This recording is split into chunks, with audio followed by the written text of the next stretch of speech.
Good afternoon and welcome to Protecting Your Brand with .au domains and social media usernames. This will be a quick look into the world of protecting your brand, basically by securing those names in the legal way, and also making sure you're aware of the plethora of different ways you can do that. My name is Dante James. This is for Business Station and the Digital Solutions Program. The chat room is open. The Q&A is open. I've got ready to take your questions. We've got a few people online tonight. Also, if you're watching this on YouTube after the fact, just ask your questions in the comments below and hit the subscribe notification button so you can be told when new material comes up from either my channel or from the Business Station channel. Without further ado, let's share that screen and get underway. First of all, this is brought to you by Business Station and the Digital Solutions Program from the Australian Government. It's sharing the idea of digital solutions and accessing affordable digital advisory services through government subsidies right across Australia, in particular with Business Station across Western Australia, Queensland, and the Northern Territory, which is where I happen to be today. You'll also find this later on YouTube channel for myself, Dante James, and through Business Station. So you can search for either of those and you'll be able to get it on YouTube a little bit later on. So usually around about an hour afterwards, I get it onto my channel, and you can get it probably during tomorrow through the Business Station channel as well. What we're going to look at is how domain names work in Australia. They work a little bit differently here than other places in the world. The importance of the new .au domains, or the direct.au domains, not the .com.au or .net.au or .edu.au, just AU, what they are, how they work, and how you can qualify for one. We'll also look at social media usernames and why they're pretty important to help you to secure your brand's visibility online. And what happens when your preferred usernames are not available? What sort of comeback have you got when it comes to trying to secure that name on those various platforms? And then we'll look at whether really it's worth the trouble of this, and whether trying to secure a brand name that you want is necessarily reasonable or realistic in a world where pretty much everything's already been secured. First of all, a little bit about me. I've got my qualifications in business systems and marketing through the University of New South Wales. Did some earlier work at University of Western Sydney. Also studied quite extensively through the Chartered Institute of Marketing remotely and the UK. Also a bunch of micro-credentials through TAFE New South Wales. Currently studying my TAE to become a certified trainer. And I've also got a lot of qualifications through Meta or Facebook that I do as well. I also consult for NBN businesses, the Be Connected program and entrepreneurship facilitators programs for the Australian Government, as well as my own little entity called Startup Territory that I started up just in the last year to bring pre-accelerator startup programs for new businesses to the Northern Territory through a free program. It's been a lot of fun.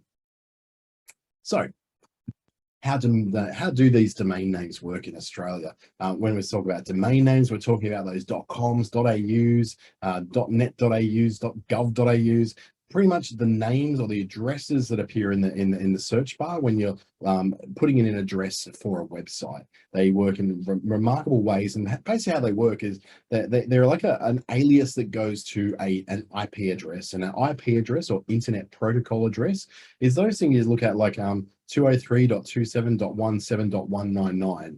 Those kind of addresses, if you've ever come across those before, they're a real address of a physical server inside a data center somewhere that contains information about a website. Now, the real address for a website is usually something like that. It'll be something like 207.17.19.199 / squiggle and some kind of username, which is usually related to the username that the company uses on that server, which could be their company name, it could be George, it could be Patricia, it could be anything at all. It all comes down to the way it's originally being set up. A domain name then becomes an alias to that, a much easier to remember alias, which says, okay, I'm going to put in mydomain.com.au, and it's going to point to that long, complicated, number-filled name that's much, much harder to remember. The new domain name being either a real world name, it could be, I don't know, realworld.com.au, is going to point much more memorably to that address on a web server. So the idea is to get something people are going to remember a lot more. But how do these actually work in Australia? To understand that, we break down three very different kinds of domain names. Now, there's generic domains, which include .com, .net, .org, might also be .id. They're very, very generic because anyone can get them anywhere across the world. You don't have to be in America, UK, Ukraine, Russia, or China. You can just be anywhere you like and register those domain names with that suffix on the end. The suffix is a letters on the end. So you got the top level domain, which is like usually your name of your like the com. So the .com, and then there's the .au. Now the AU is what we call a country code. So AU for Australia, NZ for New Zealand. They use a variation of just plain .nz addresses or .co.nz addresses or .gov.nz addresses. In other countries, that could be something like .ca for Canada, which they don't have a top level domain. They just have a country code, because most Canadian businesses tend to use a .com if they've got it available to them. So those are available to pretty much anybody at all. You don't have a lot of qualification criteria to get on there, as long as you're registering it through an approved registered domain name provider. The next up is premium domains. Now, these are very similar to the generic domains, but usually a bit more fun. They end up with things like .xyz, .media, .music, .parachute, .pilot, lots of job and industry related top level domains. Instead of country codes at the end, they have an industry, or they have some kind of word. It could be something that's indicating an affiliation with a particular, it could be .summer, it could be .spring, it could be .fun, anything like that, .professor, .professional. There's all kinds of words are being added in there. So it then expands the amount of suffixes that can be used. So if you've got yourdomain.com, you might also have yourdomain.com.au. You can also get yourdomain.media, yourdomain.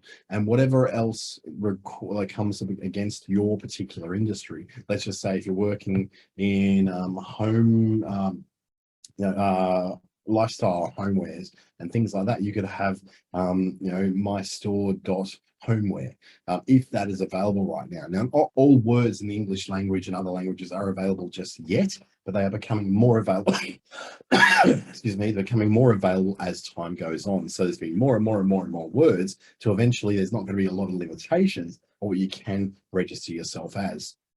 And the third one is national domains, which we've talked about, the .aus, the .nzs, the .tv, which is Toodaloo, by the way, .ca, which is Canada, or .au, which is Australia, or AT, which is Austria. So generic domains, anyone can register those. We covered that. And they're limited to just .com, .net, .org, .gov, .edu, and .mil. .com is generally for companies. That's what it's for, commercial. .net for networks. So a lot of internet service providers in the early days didn't have a .com, they had a .net. .org is for not-for-profit organizations, even though you don't necessarily have to go to a lot of trouble to prove that for a .org. But if it was a .org.au, that would be a different story. .gov is limited to just American government institutions. So that one's particularly related to just American. .eu for American educational institutions. So don't say that 10 times fast in a hurry. Educational institutions. And .mil used to be for any sort of military application, but it now really is limited just to the US military. So you find that the Marines would have the Marines.mil or .gov, or have a mil version of that. You do have to use your real contact details. So there have to be contactable details, a contactable phone number, a contactable email address. But those registrate details can be made private on generic domains. So you can use domain privacy, which is usually an extra service that domain providers will use, and they will allow you to hide who you are, who's registered that. So even though the domain registrar and a government who asks can be given that detail, but the general public can't just go and search for that. They can't search for it on what is called a whois search, which is just there's some really interesting ones like whois.sc, which is SC is the country code for the Seychelles. It'll be whois.sc, and you type that in, and then you put in, okay, what's this particular address and who owns it, or who at least registers that. And it'll give you back some information about that address on who it's registered under. Now, if you have domain privacy under these generic domains, that information won't be available to the public. It's not publicly available, which is kind of cool because if you're like me and you buy a lot of domain names, what ends up happening is every time you book a domain name, it ends up generating about 50 calls a week from people offering to design your next website, usually with South Asian accents from call centers in other countries. So you'll be annihilated with people who want to do your website for you or SEO for you. They want to do your social media for you. You're just basically inundated with all these people. Now that's a problem simply because it's spam, and they can only get that information because on .com.au addresses, that information is public. Or you, on a generic domain, have decided not to hide that. You've decided not to take advantage of domain privacy. Should you do domain privacy from these? Absolutely. I think when you look at it from generic domains like .com.org, .net, any of those, I would put domain privacy on just to protect yourself from those relentless phone calls and emails that just keep on coming. But when you go to Australian domains, that all changes. But first, before we do the Australian domains, we'll have a look at the premium domains. And these are the ones where the premium or fun domains, sometimes they're just fun ones. Anyone can register them anywhere in the world. They've got lots of weird and wonderful ones, .research, .crypto, .marketing, .media, lots and lots. There's like dozens and dozens and dozens of these words. And by probably the end of 2022, there'll be hundreds of these different options. And it's really hard to find a place that actually registers all the different options because a lot of those domain registrars only hold the most popular ones. Now, the registrant details on these can be made private as well. So on generic domains and on these ones, you can make them private because that's a worldwide thing, and it doesn't necessarily, it's not something which necessarily comes with regulatory pressures like the .au addresses tend to. So premium domains can be less than a domain. Like for instance, at a bulk price, I will look at these generic domains and can buy those between $9.90 a year up to about $20 a year, depending on the different registrars you'll use. Sometimes $36 or something like that for a .com, .net, or .org. When you get into these premium domains, some of them are very premium. So they're ones that are under a lot of demand. So you're looking for a particular name that's quite common with an ending that's quite in demand, where you can get up to the thousands of dollars per year for one of these. That said, though, most of them are going to cost you probably less than a generic domain. They're not going to cost you very much at all. So .media, .marketing, a .research, .crypto. .crypto is very much in demand at the moment, but something like .research, probably not so much demand. So you can probably get something a lot cheaper there. When it comes to Aussie domains, though, it's a very, very different kettle of fish. There are different rules for different companies, and in Australia, it may include .com.au, .net.au, .edu.au, .gov.au, and in 2022, it also includes just the plain .au. One that's missing from there is .id.au, which is for individuals.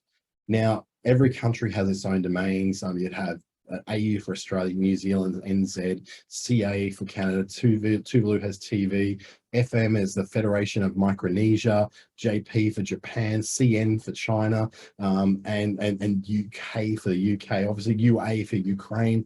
So lots and lots of different countries have it. RU is the Russian one. You'll see a lot of unfortunately, a lot of really dodgy things come from .ru domains. So I generally, if I ever see any of those, I just avoid them altogether because the chances are it's probably going to be trying to deliver malware. Unfortunately, that country is responsible for 75% of all malware and attempted intrusions through cyber warfare. So in Australia, we have particular rules for these domains, and they're things that, if they're called upon, they can actually have your domain taken away from you if you don't match those rules. And the organization that covers that is called AUDA, or Australian Domain Administration, and they handle the industry to do with selling domain names, allocating domain names, disputes on domain names. For instance, if I think I should have it, but someone else does, there's an avenue for dispute there that obviously follows some very defined rules. So the rules of Australian domains are kind of covered in the fact that you, number one, need to be based in Australia. So if you're an Australian citizen, Australian company, an Australian individual, then you're already halfway there to securing your .au domain. So first of all, the requirements will be that for a .com.au, .edu.au,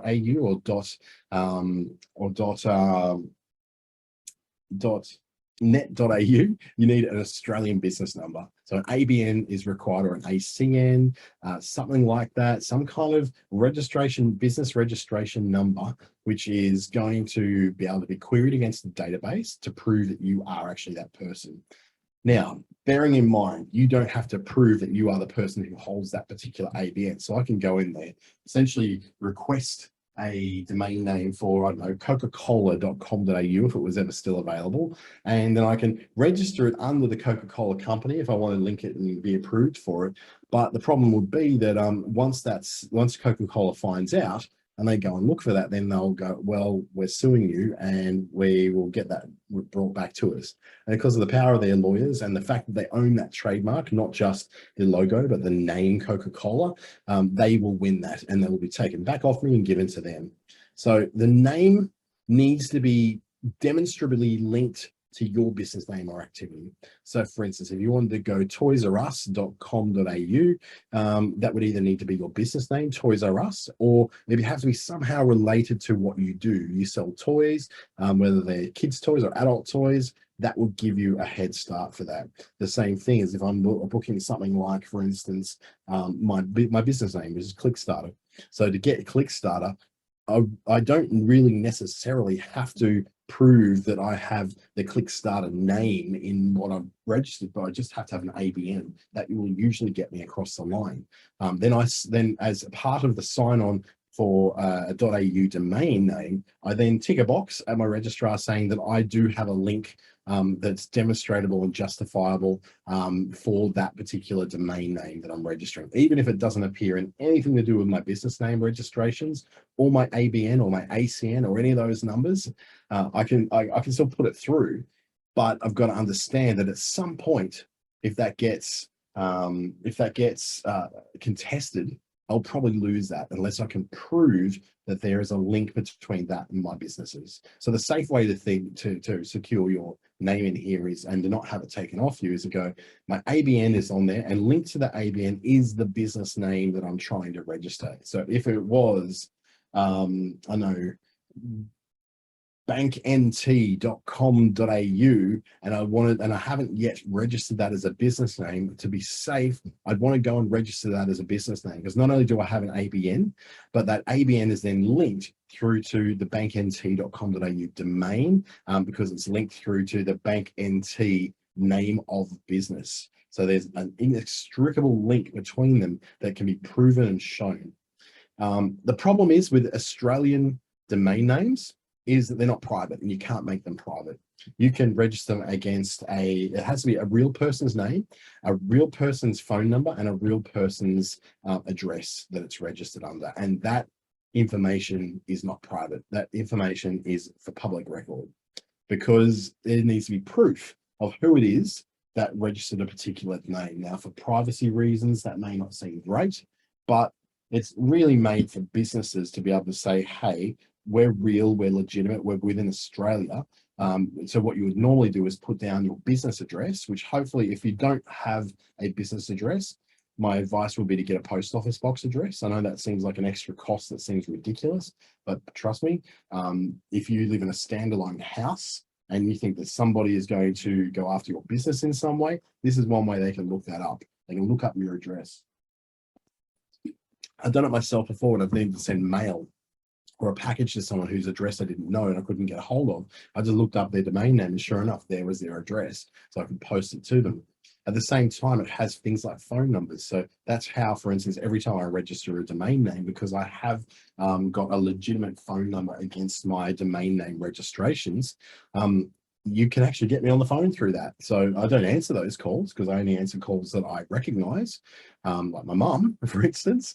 But it's something which you may want to bear in mind. If privacy is really important to you, you may have to look at a way around this. You probably shouldn't be, you can, but you shouldn't put down a fake name, because if, for instance, someone contests that domain name and it's showing that you have a fake name, a fake address, a fake phone number, they can't contact you to tell you that that name's being contested, and it can be taken away from you simply because you haven't responded to those things. So those contact details are really super important, because when a contesting name comes up, if you've registered something that someone else holds as a trademark, or they think they should have it instead of you, you want to know that someone's actually going to answer, like, get to you. So if you don't have a live email address, a live postal address, and a live phone number on there, you will never get that call or that message, and you may lose your domain name. So look, it very rarely ever happens. It's a very, like, an incredibly rare thing to happen in Australia. That said, you don't want to be the test case. So extra requirements come into place when it's things like .edu.au. You have to be a registered and accredited educational institution, like a registered training organization, a school, university, all those kind of things. So making sure that you have those relevant registrations so you can then show that you are an actual educational institution. Someone who's a life coach who has an online academy is not an educational institution. That's not a registered government accredited educational institution. .gov.au, obviously you need to be a local, state, territory or federal government in Australia, or an agency within those governments. So that's another area where, edu and gov are probably not going to affect any of us. Where we might find is an ASN, which is an association, which must be a not-for-profited or unincorporated association. So we get that a lot with soccer clubs, a lot of not-for-profit entities that are club-based, sports-based, activity-based, rather than charity-based necessarily. .org.au generally tends to be charity. So again, not-for-profit entity, but it tends to be more charitable organizations rather than associations such as local sports club and whatnot. An ID.au, so .id.au, is a legal name. So to get my name, DanteSandJames.id.au, I have to provide proof that this is my name. So I can put in my driver's license number, my passport number, that then equates to the form of identification I'm using to prove that I am the person who should get that domain name. It can match a legal first name or a surname, or your full name in there. So you can go for all of those. As long as you can prove that you have the right to hold that, and it represents your first name, your legal name, or your surname, then you have a claim for that. If someone else has the same name, obviously if they booked it before you and they've got a claim for that, then you can't claim that off them, because they also have a valid claim for that. First in, first served in that case. Which leads us to these new domains. So they're the direct domains, the .au.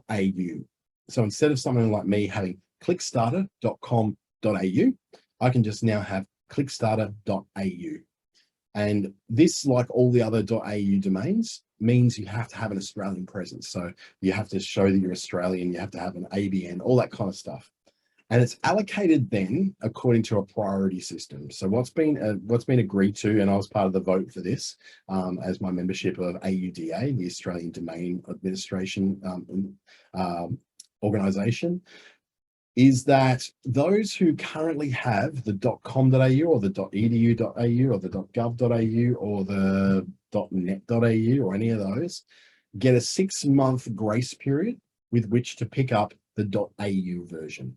So I'll repeat that again. If you've already got the .com.au or the .net.au or the .gov.edu or any of those .8 before the .aus, then for you to claim the .au, you have a 6-month grace period.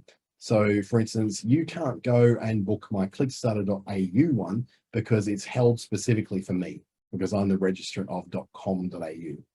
Now, somebody may go and get .net.au and beat me to that. So what will happen is if I put in a claim and say, no, they only just put in the .net.au yesterday, and I've had the .com.au since 2016, then I will win that, because I have the longest continuous version of that with a .au at the end, but as a .com or a .net, whoever was first, really. So the example would be that, for instance, if these priorities being all around you holding the domain name in another .au namespace, so .com, .id, etc., then you'd be able to apply for priority status to register the exact match in .au. And that's only for the 6-month period from launch. When was launch? Last month. So you've got 5 months to go. So March was the launch. And I saw when I was in Sydney during the week, and also in or was it in Brisbane the week before? There's a lot of billboards with the .au stuff around where people are being advertised to now. So, for instance, if you do have a .com.au or a .net.au, you want to get your .au. I would probably suggest you get that now. Get that as soon as possible. I'll be applying for mine this week. So I'm actually waiting for a particular invoice to get paid so I can go and buy many of the .aus that are associated with the .com.aus that I already hold now, because I want to secure that, because obviously I don't want someone else getting the .au version of my brand.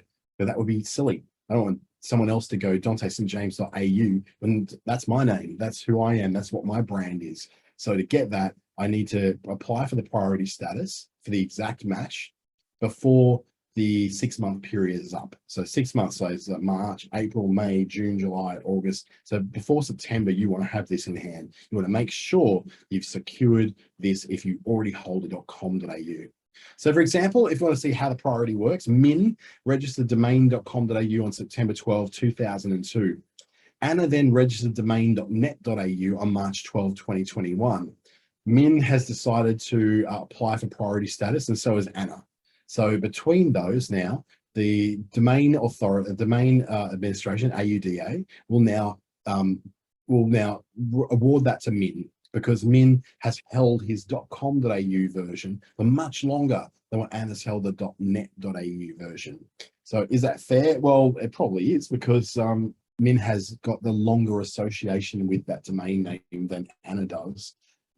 If Anna wanted to get something similar to that, she would have pretty much no reason to get to win that over him, except, for instance, if she held the maybe the trademark for that word. If the word is trademarked, she may have a case that could be answered. Whereas Min may have held it for longer. She holds the trademark for the word, and that would have to be, though, a trademark for the word, not a trademark for the logo. So why would you register domains to protect your brands? Because you don't want others being able to cash in your good name. So the other suffixes, or the suffixes, some people like to say at the end, are things like, going and making sure you've got not just the .com.au, but get the .net.au as well. Get the .au version, get the .com, the .net, the .id, the .id, all the different versions that are the most basic ones. Get them as well. And I always say to my clients that if you can get the .com.au and the .com, get both, but then also pick up the .net and the .net.au. Now you can pick up the .au. Pick them all up as you can in those most common ones. I'm not talking about going to all the other weird and wonderful ones, like, these other countries. For instance, if you're looking to operate in Indonesia, .id would be very useful for you. If you're operating in Canada, .ca. If you're going to France, .fr. Or .co.uk. If you're looking to operate in the UK, that would be important to go to those other countries and get those other domains. But unless you're really looking to operate in those countries and you want to protect yourself for maybe the future where you may operate in those countries, remember too that you can't just get a .co.nz one. .co.nz requires you to be a registered New Zealand business. In the case of .nz, because they've got the same as we've got, they've had it a lot longer than us, though. You can get a .co.nz only if you're a New Zealand business, but you can get a .nz without being a New Zealand business. So for instance, Clickstarter is based in Darwin and Northern Territory. I could book a .nz version of that, and I have owned the .nz version before because I was potentially looking at operating in New Zealand. I can re-register at that again, but I can't get a .co.nz because the .co.nz is saying that you have you have got an actual presence in New Zealand and you're a New Zealand company. Andrew's just asking the difference between .co and .com. It just comes down to whatever really suits you best. In most cases, people will choose a .co because the .com is gone. There's not really a grand difference. There's no real preference for it. SEO doesn't really care. Your position on Google is not going to be hinging upon that. It's just what makes some more sense to you. In Australia, we've got .com.au, in New Zealand it's .co.nz, in the UK it's .co.uk. Some countries have com, some have co, some don't have it at all. For instance, Indonesia is based upon just .id, and in Ukraine it's just .ua. But in Canada, it's just .ca. They don't have prefixes except for the government, which has .gov.ca. So you've got very different setups in different countries. So it's really up to you what you prefer out of .co or .com. And if both are available, go for them both if you can. If only got .co is available, great, just get that. Just realizing though that a lot of the time when you tell people your web address, and they're just inevitably probably going to type in the .com, not the .co. So you may have to be very, very careful with making sure you really articulate what your address actually happens to be. Your other ones might be trademarks. So if your name is trademarked, you may have a claim to a particular name within Australia if your name is trademarked within Australia, but it has to be the word. It can't be just the logo. For instance, I cannot register a trademark as Clickstarter because it's two common words smushed together. So the words I can't register as a trademark because they're just common words of the English language. What I can do though is register my logo. So my logo can be Clickstarter written in the Nexa font, is regarded as being my trademark.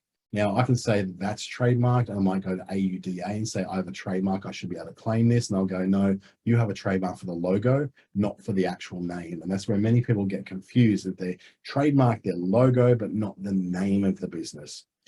You also get no claim in other countries unless your trademark is registered there. So for instance, someone could pick up the .cn domain in China, but if you haven't registered your trademark in China, then they've got no reason to protect your trademark in China because you have never registered your trademark there.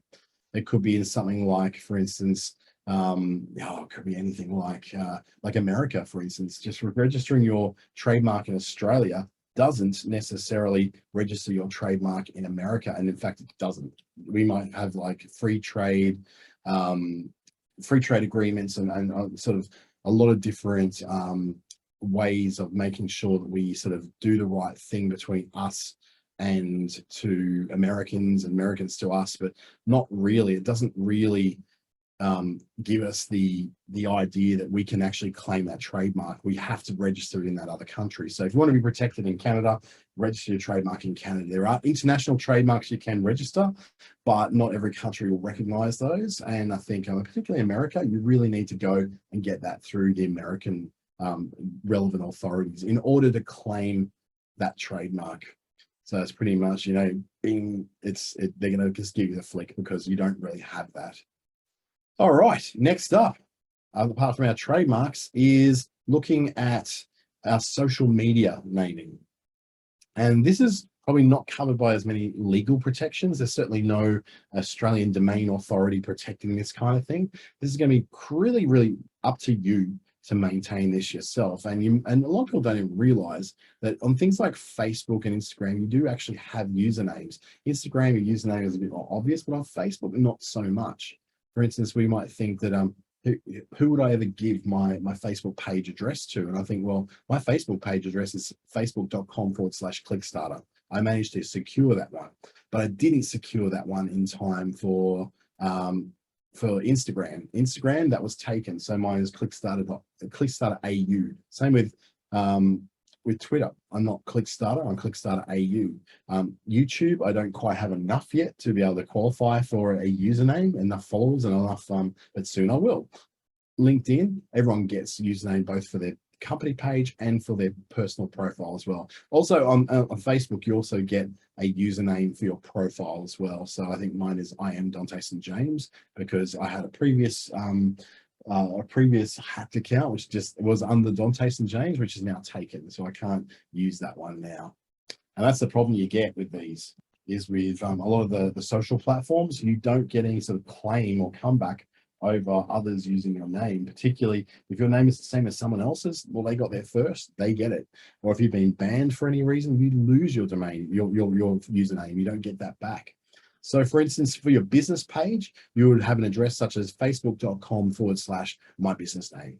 And you get to choose at the time you're building your page to select select a username for that. Now, if you haven't done it already, you can go into your page settings, and it's in one of the general page settings where you can select the name of your business username in there. So you can have that instead of facebook.com / a hacked up version of the name of your business, then followed by a billion different numbers after it. You don't have to have that. You can just have your business name in there if it's not taken. So for instance, in this word, my business name might be taken, but my business name might not be, or my _business _name may not be.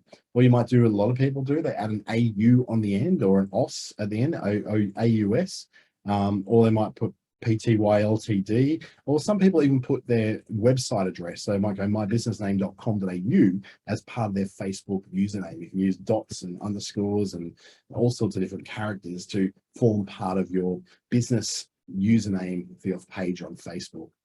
The same pretty much goes for Instagram, except in this case, your Instagram address would be instagram.com / and then whatever your business name is. Quite often the mentions, the way that businesses are mentioned on Instagram is via what we call the @mentions. So it'll be @ my business name. Now you set that when you first set up your Instagram account. So pretty much everyone knows they've got one of those because they had to do it when they first set up their account. It suggests some for you. But I think when it comes to your business name, try and get to just your name of your business as the main part of it. But if you're doing something like Fanny Bay Plumbing and Gas Services NT, if that's your business name, you might want to cut that down and say Fanny Bay Plumbing or Fanny Bay Gas or something like that. I had to choose that. Sorry, it's the name of a real place here in the Northern Territory, in case you didn't know. It's quite hilarious. Even more hilarious when you know that Dickward Drive goes right through Fanny Bay. So that's one of the little local jokes we have up here. So once you've got in Instagram ready, then look at things like Twitter, which is very much the same thing. Your Twitter is going to be your pretty much the same as what your Instagram is going to be. So my Twitter and my Instagram are the same, which is clickstarter.au. Or it might be Dante St. James, or whatever you want to have as what your name is or your business name is. And the key here is to try and get these as consistent as possible. Unfortunately, I could get my business name properly in Facebook, but couldn't get it just straight out for Instagram and for Twitter. So I could go, okay, for me, I could go, well, put clickstarter.au as my username on Facebook as well. So then they're all nice and consistent across them. But I didn't want to give up my actual business name on Facebook, the one place where I could get it, for the sake of making it consistent. So be sensible with it, because I wouldn't say give up your name just because you can't get it on the others. I'd say get it on the ones you can, and then add something extra on the ones that you can't seem to get it on. YouTube is, you're going to have to get to a certain level of YouTube to get a username. So like if I look up on Google how many followers to get YouTube business YouTube username.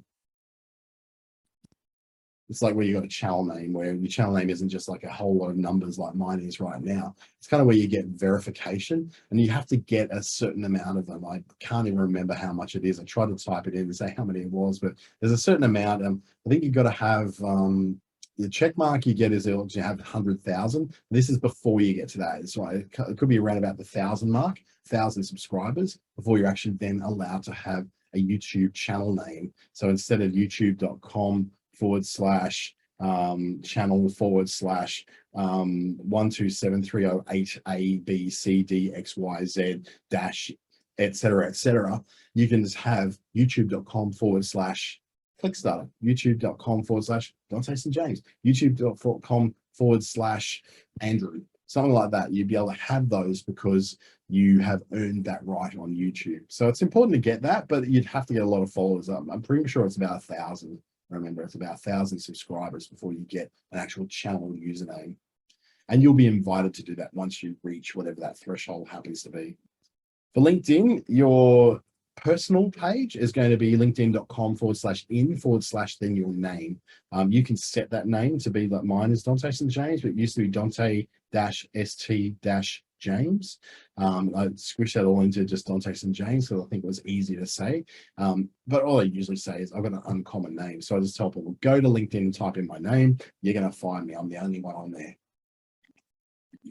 In addition, though, to your personal profile and having a username on there on LinkedIn. You've also got a business name as well for your company page. And that's going to be linkedin.com/company/ whatever your business name happens to be. This is a lot less likely to be set as to be taken as what it might be on, say, Facebook or Twitter, because LinkedIn hasn't been around as long and also hasn't been offering company pages for quite as long either. So I usually find it's quite easy to get someone's business name as part of their address in here.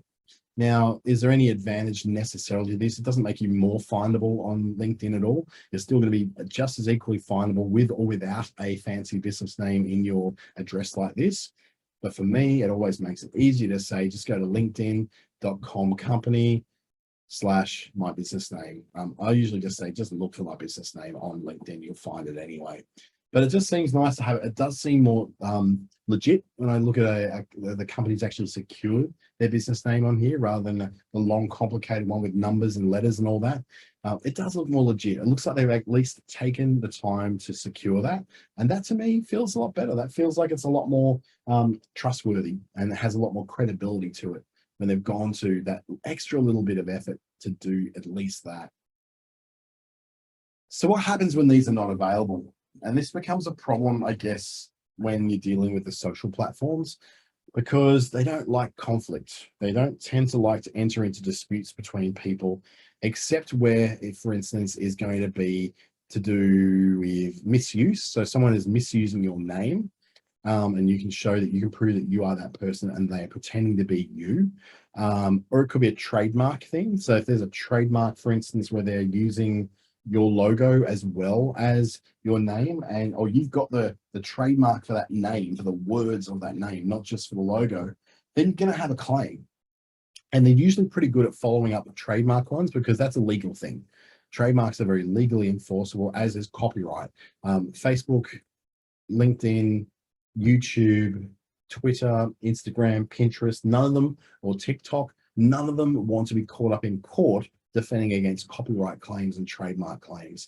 So showing that you have that trademark, showing that you have the rights to that name, showing that you are the person that person is pretending to be, showing that you have a copyright claim on that piece of music, that piece of art, that piece of whatever it is going to help you a long way to get their attention.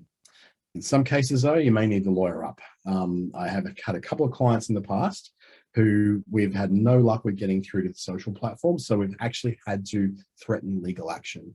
And that was handled very quickly when that came through, but it does tend to jump you up the line if you're putting a claim on that. Now, will that claim be that I just want to have access to that username that they're using, and I should have it because that's the name of my business?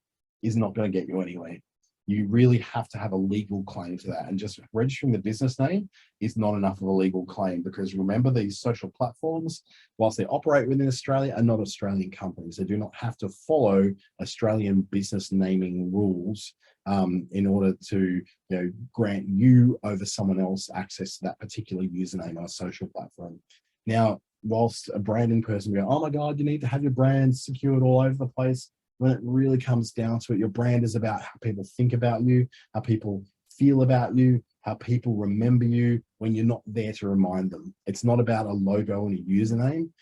You can find all sorts of ways to get around that kind of stuff just by basically making your brand consistent, even if your usernames happen to not be. But if it's really, really super important to you, and you're just being denied that name, not because someone else has got it, but because they don't want you to have it, well, then lawyering up might be an option for you. But it makes you ask the question, is it actually worth all the trouble? If you're looking for a username that's tied to a brand name that's really a common set of words that are used in the English language elsewhere, it might be really close to somebody else's brand name. It may be that you think that P&L Solutions might be your new name for your accountancy firm, but there's already 15 other P&L Solutions. Being really married to that idea of P&L Solutions as being your business name is probably a lot less hassle if you just dump that and go for something else. Create a new name. use a different variation of that name rather than going to all the trouble of trying to claim every P&L Solutions domain name, every P&L Solutions username all over the place, when really, realistically, the name is not really that worthy. Like, no one's going to remember P&L Solutions. There's very few acronym names that we tend to remember that aren't huge mega brands like ANZ, NAB, DHL, TNT. They're all very big brands and big names, but the average local accountant or local plumber or local sparky is using acronyms and letters and, oh, look, I'm going to be, I'm going to combine the first letter of my name and the first letter of my wife's name, and we're going to go, we are J&J Solutions, and think we're somehow being clever and original. You're not. It's one of the least original things you can do with a business name is to do initials in there.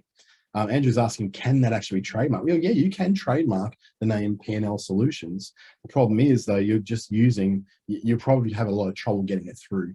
You'll probably only be able to maybe trademark a logo that contains that, not the actual words themselves, because P and L are just letters of the alphabet.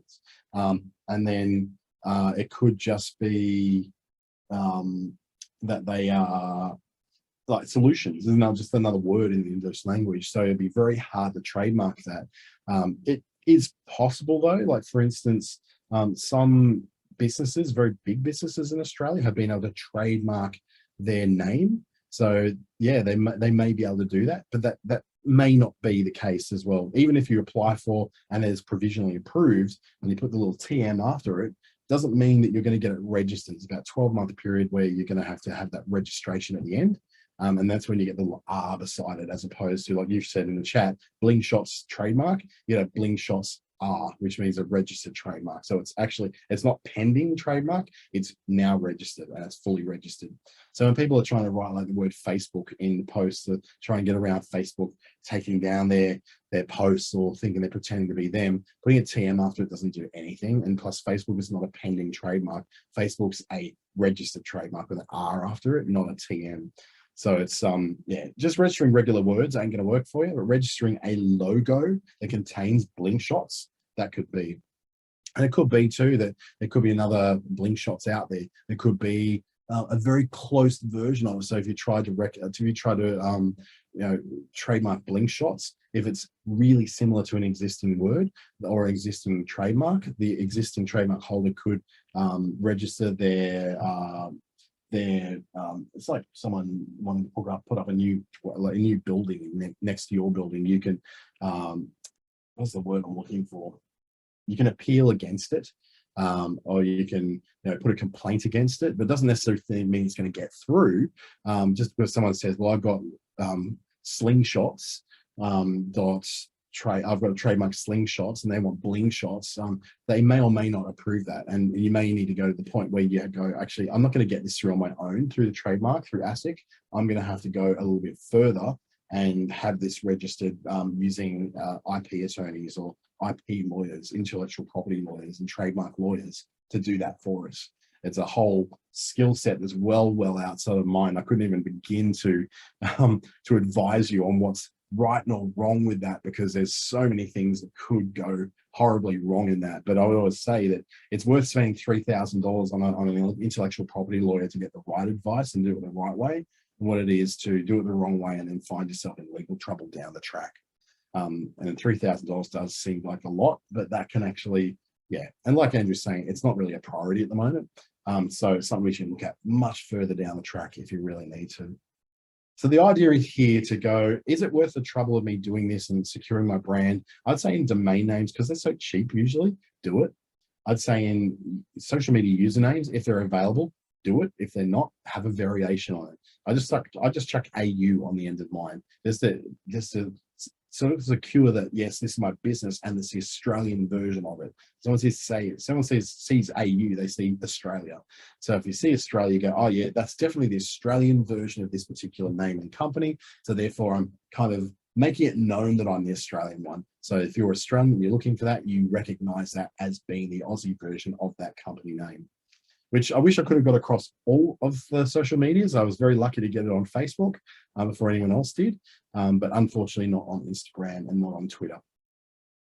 So what's next? How do we go that little bit step a little further?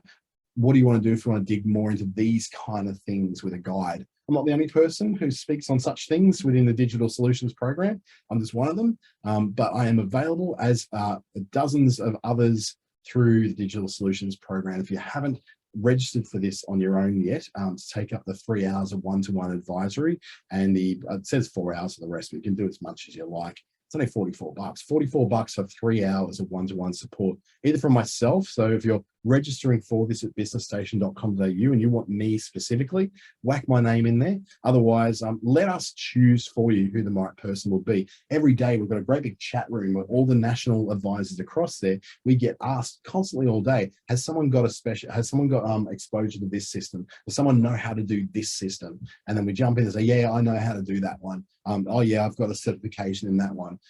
So the easy ones like Facebook and Instagram and all the social media ones and the website ones, we've got tons of people who can help, but you'd be surprised with the kind of stuff you can get access to help from with very, very niche systems sometimes. So get onto there at businessstation.com.au.